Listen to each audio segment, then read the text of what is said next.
స్థానిక ఎన్నికలకు వైఎస్ఆర్సీపీ శ్రేణులు సిద్ధంగా ఉండాలని వైఎస్ జగన్ పిలుపునిచ్చారని తెలిపారు మాజీ మంత్రి రోజా. ప్రజలకు మంచి చేసే నాయకులను ఎన్నికల్లో నిలబెట్టాలని సూచించినట్లు చెప్పుకొచ్చారు. హామీల అమలులో కూటమి ప్రభుత్వం విఫలమైందని విమర్శించారు. కొత్త పింఛన్లు, ఇళ్ల పట్టాలు, నిరుద్యోగ భృతి ఇవ్వలేదని ఆరోపించారు. బీసీ రిజర్వేషన్ల విషయంలో కూడా ప్రభుత్వం నాటకాలు ఆడుతోందంటూ మండిపడ్డారు. పోలీసులను ఉపయోగించి వైసీపీ నేతలు, కార్యకర్తలపై అక్రమ కేసులు, బెదిరింపులకు పాల్పడితే చూస్తూ ఊరుకోబోమని హెచ్చరించారు మాజీ మంత్రి రోజా.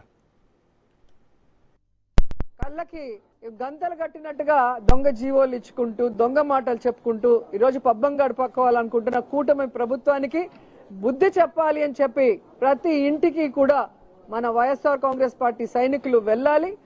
ఈరోజు వాళ్ళు చేస్తున్న ఈ నీచమాలిన రాజకీయాలన్నీ కూడా వాళ్ళకి తెలియజేయాలి. ఎందుకంటే ఎన్నికలు వస్తే ఓటర్స్ మీద ప్రేమ వచ్చేస్తుంది. అవి చేస్తాం, ఇవి చేస్తామని ఆ టైంకి బొంకుతారు, ఆ తర్వాత దొరకకుండా తిరుగుతారు.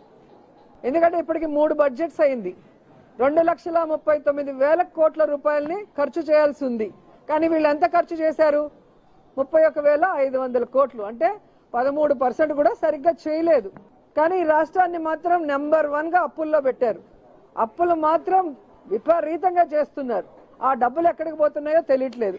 అభివృద్ధి ఏమన్నా చేస్తున్నారా? చేయట్లేదు. సంక్షేమం ఏమన్నా ఇస్తున్నారా? ఇవ్వట్లేదు. మరి ఈ అప్పు చేసిన డబ్బులు ఎక్కడికి వెళ్తున్నాయి?